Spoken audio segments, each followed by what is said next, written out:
supposed to learn from this season, I think we'll emerge better. We'll learn how to play well with others in more ways than one. And so Mm. personally for me, I'm taking this time to learn me in a new way. I feel like I'm being ushered into a new season and I'm getting still because sometimes the busy uh, confounds the work that we're supposed to actually be doing. You know, we're busy doing other stuff, but we got work that we need to do on the inside. And I'm like, I'm leaning into it. I'm like, dang, I thought I was gonna be able to rest like everybody else. And God's like, nah, we got work to do. You know what? And I think that's what everybody is saying about 2020. It's demanding that we be better. And you said it's a global timeout. What do you mean by that? Yeah, it's like everyone sit down, be humble, to quote the great prophet Kendrick Lamar. But like, no, seriously, sit down and let's reevaluate some things. Let us unearth and shake up the things that we have been trying to hide within ourselves, within our nation. I think America is going through an unraveling right now, a much needed, a much necessary one. And I think all eyes on us, right? There is no, oh, I was on the subway for an hour, so I didn't miss that thing that happened. No, everybody was home. Everybody, was watching when George Floyd died, and everybody, no one could hide it. Everyone was watching when Amy Cooper called the cops. Like, this is a time where it's like, oh, we can't pretend it away. We can't excuse it away. No, no, no, no, no. It's a global timeout. Sit down, watch, and let's learn. And globally, it's like, hey, we were going business as usual, but it ain't usual no more. Like that's old. Anytime change occurs, it's very uncomfortable. And so right now we're sitting with we're getting we're getting comfortable with the uncomfortable. The minorities, we've been comfortable with being uncomfortable because that to me explains just the existence for whatever we want to do, how we break into our careers, how we live our lives, how we find ourselves one of the few or one of the first. And that's a lonely road. When you look at and when you talk about this global timeout, everybody had to pay attention to Amy Cooper, everyone had to pay attention to George Floyd. How is that helping us as a people, as a country during our global timeout? I think, well, one, we're not minorities, Carrie. You already know it. It's like these labels that they put on us. It's Yeah. like the same way of saying like black on black violence. Also, there's no white on white violence. It's branding, Yeah, right? It's right. all Yeah, branding. you're right. You're And it's right. like white people kill white people every single day. So no, there is no black on black violence. And if you say black on black violence, well then let's brand white on white violence. Like I watch Mhm. Investigation Discovery. Ain't too many of us been featured. so, I just even like but to answer your question, what does that do? I think what everyone expected is what has happened in the past when the world was still open, right? In that, okay, you had everyone from Trayvon Martin to Castillo to Sandra Bland. You had all of these lives lost, and black people made some noise. We rioted, we got out in the streets, we started the Black Lives Matter movement, all of those things. And then white people kind of just like, oh, let's give them something.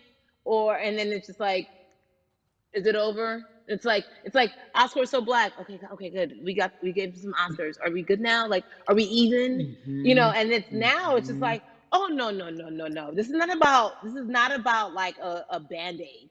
It's like, yo, we might have to amputate the leg a little bit, but it's all right because we're gonna by amputating the leg, we're gonna save the body. Yeah. And so I think that's what's happening now. Like America is realizing like, oh, black people aren't just making a little bit of noise. Like the protests are still out. The conversations are still being had. The change is still being demanded. And I think they're seeing, oh, this is not going no way. And no, it's not because we need systematic change. What a beautiful way to explore what is happening and describe our country. We might have to amputate the leg, but that's to save the body. That's what's happening right now. That's beautiful, Yvonne. And to that end, I have to ask you this because the way that we do that, we use our voice. And our voice right now in this world, in this country, is our vote. And everyone talks about voting and how important it is, but I feel like more than ever we understand that it's not just about voting every 4 years for the man in office. It's about your local elections. It's about the mayor. It is about the district attorney, the people who have the power to bring charges against police if police brutality is an issue in your community. If you care about your school district, you can run for the school board. I ask this of you, right? Your parents are from Nigeria. You are Nigerian. You talk about that very lovingly. What does voting mean for you? I think voting is power. I remember, I became a naturalized citizen back in the '90s when because I was still a minor. My mom naturalized, and so we were able to do it under her. And just even that power of like we're American citizens and all the access that we have by being citizens. One of those accesses and those access to power being voting. It's a big deal. It's a big deal because not only are we do we have the opportunity to be in this country, but now we can be of the country. We can be of the systems. We can be of the rules. We can be of what it actually affords. But I think going back to your earlier comment about just the setup of systems, I think we are done a disservice. Either it's schools or whatever it is, and I'm not putting teachers on blast. I think teachers do a phenomenal job, but for some reason, we do not, and give them all the raises. I know too many parents who are like, I might, this child of mine, I do love them, but hey, who, where can I drop them off? And I do think that there is a disservice done because, again, when we talk about them, to your point, we talk about every 4 years. It's important to vote for the presidency. We don't realize, like, oh, snap, we actually can vote about like how much our libraries get. It's like small things like that, but they make a big difference. When you think of voter suppression in this country, what does it look like for you? It's the systems. When we talk about voter suppression, we also talk about systematic racism, right? It's all the systems that set up, and we've normalized.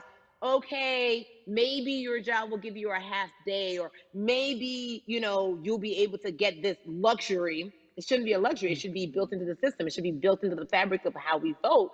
But maybe you'll be able to get this luxury in order to enable you to go vote. Think about everything disenfranchised, marginalized Black person has to endure in a day. So in a day, you need to get to work. If something happens to your car, if something happens to your child care, if something happens to, there's so many factors along the way that can send you into a tailspin as an American. And then you add on as a person of color. If you're just trying to get to vote and you already have to go through all of these hurdles and hoops in your everyday life, imagine the one day when your voice really is supposed to matter the most in this country. But then you also see all the times that you tried to have your voice matter and then it's been shut down, repressed, told it doesn't matter. And then you're kind of like, what's the point? How do we keep hope though? If I'm watching this right now, I want to I how do we as a people stay hopeful? How do we believe in the promise that these quote unquote forefathers have given us? Because have you met Black people? By default, like hope is infused in our DNA. Like you said, like by default, like if we haven't been broken now.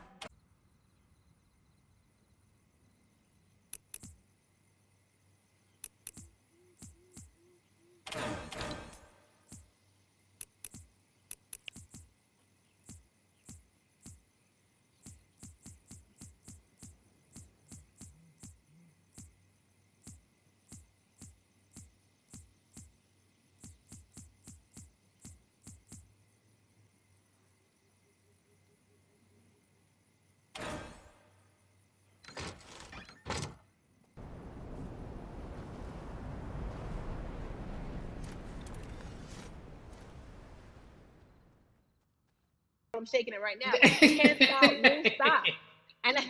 And I think that's our motto. We can't stop voting and we won't stop voting. We can't stop marching and we won't stop marching. We can't stop thriving and we won't stop thriving. To that end, because you led me directly there, I've been asking everyone who's appeared on this platform, what does activism look like? And I feel like back in the day, we had an idea. Yes, it is marching.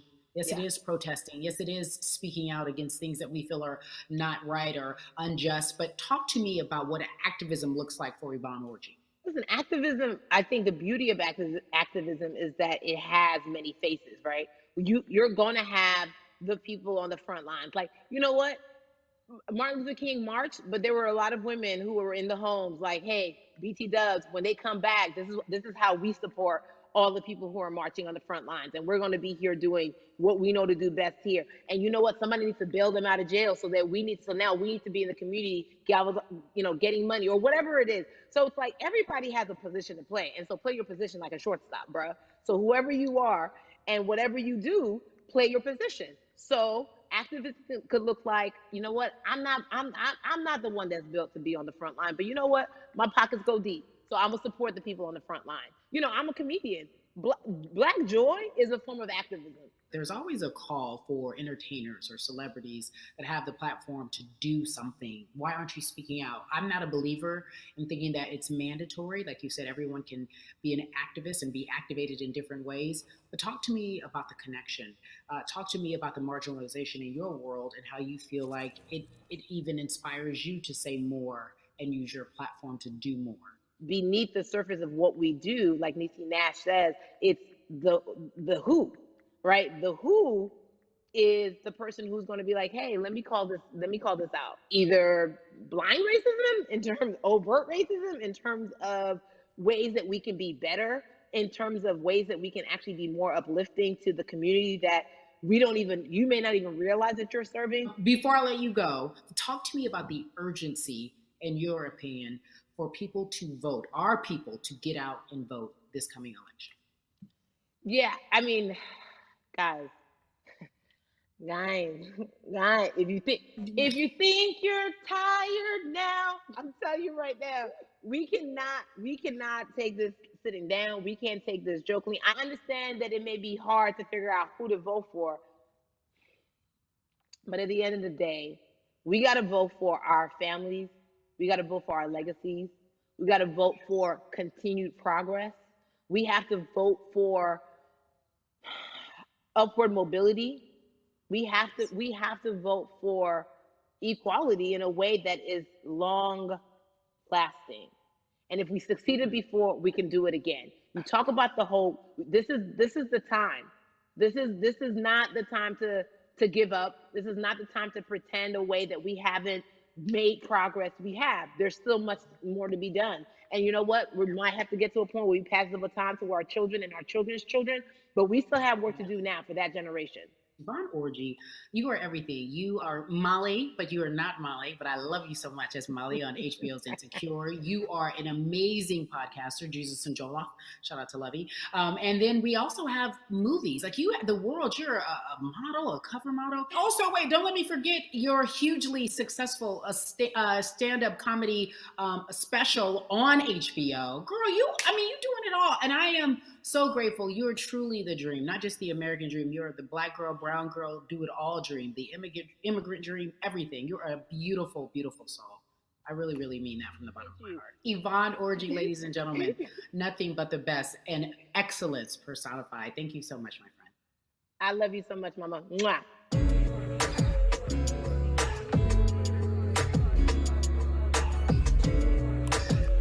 Yeah, la. So Atlanta has been one of the hotbeds in terms of political unrest and social injustice. We've seen so much happen in that city, and we've also seen so much come from that city, including one of our very own founding fathers of the civil rights movement, and that's Martin Luther King Jr. But right now, we want to welcome in someone who has used his platform to talk about voting, to talk about racial injustice, and how he's trying to help. Atlanta's very own Russ joins us now on We the People. Russ, I'm not going to fan out and tell you what some of my favorite songs were that I listened to repeat on yours. We're going to get to the topic at hand. So amazing. We got to talk about, recently you did an interview where you shared your outlook on culture and music. And you also were very candid about the fact that you have a privilege and that it's necessary for you to give back. Tell everybody about what that means. It's very obvious. I'm white and I'm in Black culture and I'm benefiting financially off of it. So I feel like if you're a white person financially benefiting off of Black culture, you have to put finances back into Black culture. It's just that simple. The screenshots with your feelings, it just comes off like fake empathy because it comes off very dismissive and very oh, that sucks for y'all, but anyway, back to what I was doing. Have you felt that way always, or is it now because of the time of where we are in this country? I've always had the feeling. I think now it's just obviously elevated. It's a new level, and there's new, it's to the point now where you can't. First of all, you can't not say anything. Second of all, though, I just think saying something isn't enough anymore. I think if you have the ability to put money back